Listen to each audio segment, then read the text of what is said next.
की जय।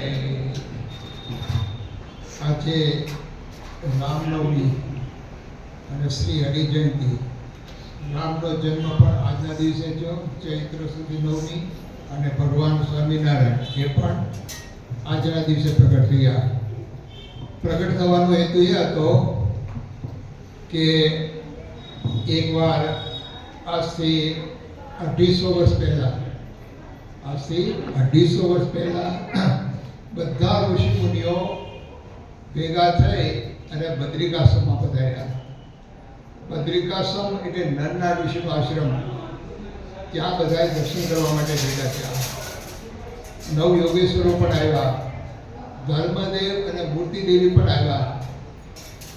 અને એ બધા ઋષિ મુનિઓને નરનારાયણ દેવ પૂછે છે કે તમે ક્યાંથી ફરીને આવ્યા છો? એમને પૃથ્વી પર ભારત દેશમાંથી ફરીને આવ્યા છે, ભરતખંડમાંથી. કે ત્યાંના લોકોનું વર્તણૂક ને બધું કેવું છે, વાતાવરણ. ત્યારે બધા દુઃખી થઈ ગયા કે શું વાત કરવી, કે આજે પૃથ્વી ઉપર અધર્મ વ્યાપો છે, કોઈ ધર્મમાં નીતિમાં સમજવું નથી. ચોરી કરવી, લૂંટફાટ કરવી, હિંસા કરવી, આવું બધું પ્રવૃત્તિનું છે પૃથ્વી ઉપર. બહુ અધર્મ વ્યાપ્યો છે.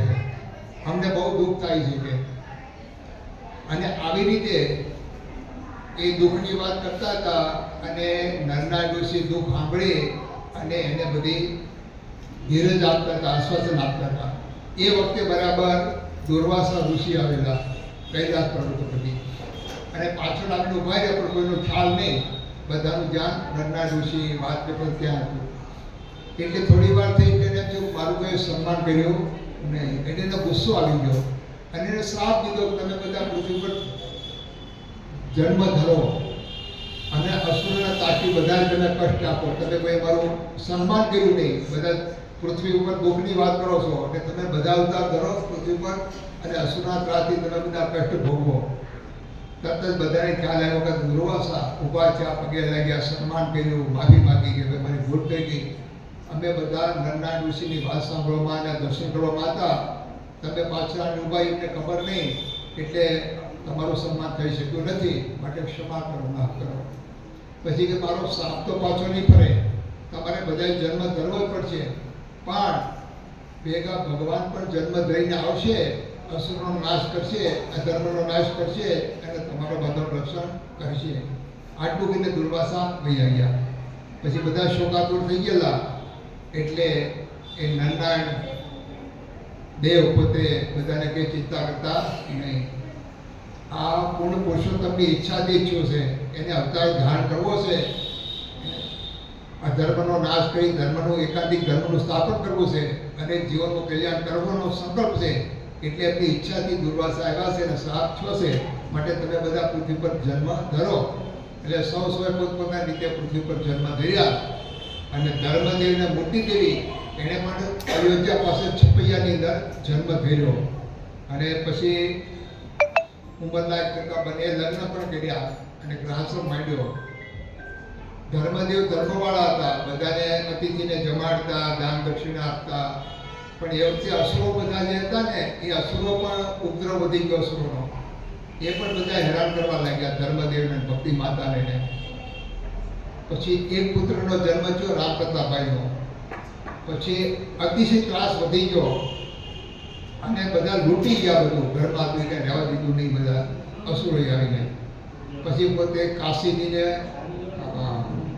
વિષ્ણુ યાદ કરે છે, છતાં પણ ત્રાસ મળતો નથી. પછી પ્રયાગ જાય છે. પ્રયાગની અંદર રામાનંદ સ્વામી મળે છે, અને રામાનંદ સ્વામી સત્પુરુષ હતા, ઉદ્ધવજીનો અવતાર હતા. એટલે એમના શિષ્ય બની અને એમની પાસે દીક્ષા મંત્ર લે છે.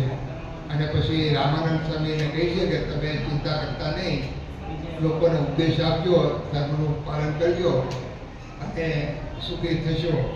એવી રીતે પછી છપૈયા આવી અને ધર્મદેવ પોતે ધર્મનો ઉપદેશ આપતા લોકોને બધું કૃષ્ણ ભગવાનનો મહિમા બધાને કહેતા હોય છે. બધાને ઘણા એમના શિષ્યો પણ થઈ જાય છે. પણ ત્યારે પણ અસુરો છે પાછળ પડી જાય છે અને હેરાન બહુ કરે છે.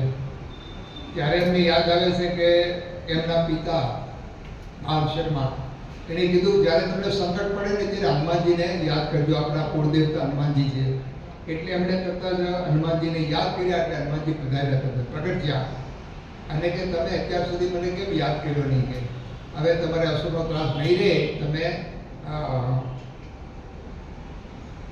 વૃંદાવન જાઓ. વૃંદાવન જશો એટલે ત્યાં તમને બધા જે ઋષિમુનિઓ અવતાર ધારણ કર્યા છે ને પૃથ્વી ઉપર, એ બધા તમને ત્યાં મળશે. એટલે બંને ધર્મદેવ ને ભક્તિ માતા પોતે વૃંદાવન જાય છે.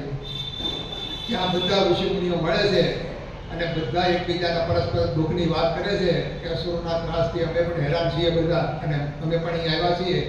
પછી ત્યાં બધા છે ને કૃષ્ણ ભગવાનની આરાધના કરે છે, જાપ કરે છે અખંડ.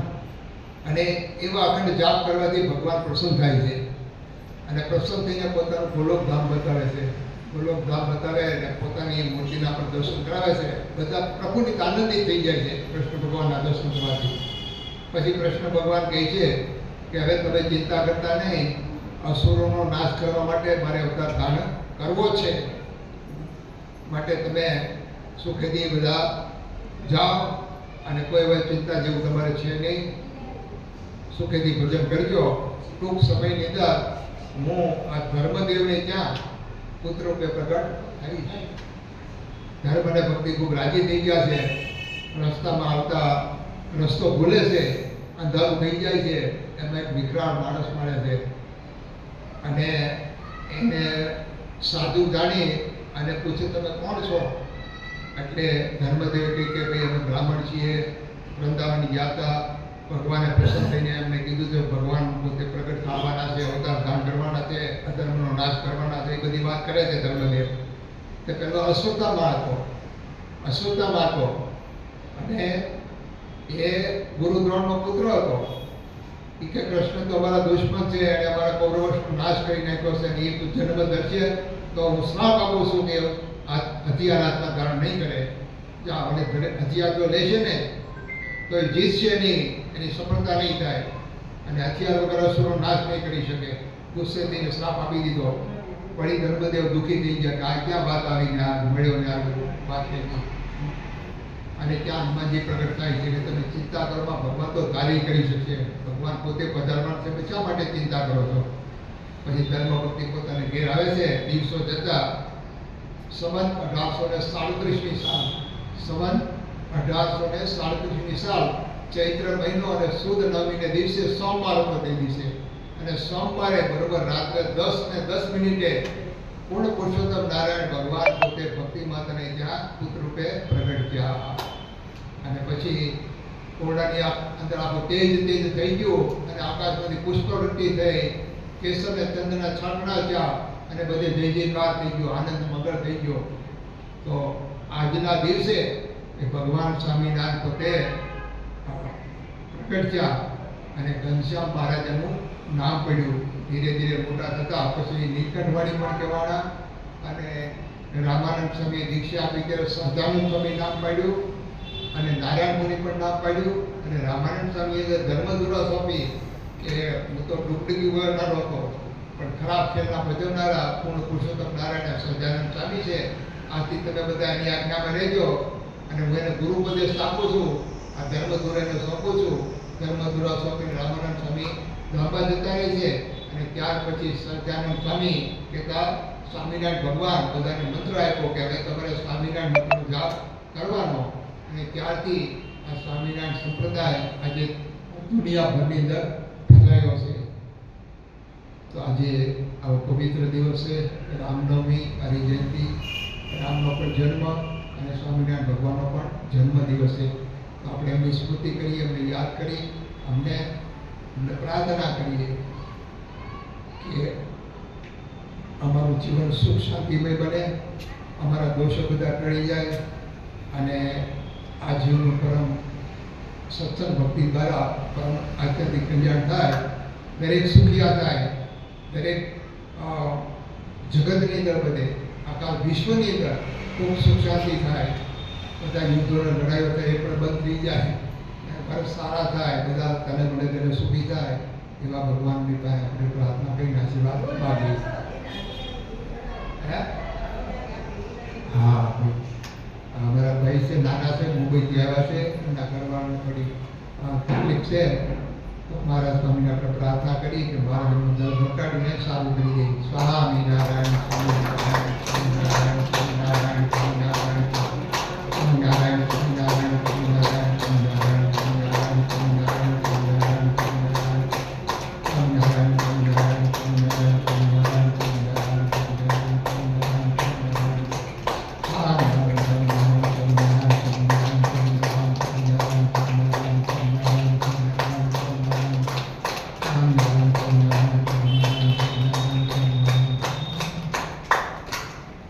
સ્વામિનારાયણ ભગવાન જય પુરુષોત્તમ મહારાજ જય સ્વામિનારાયણ.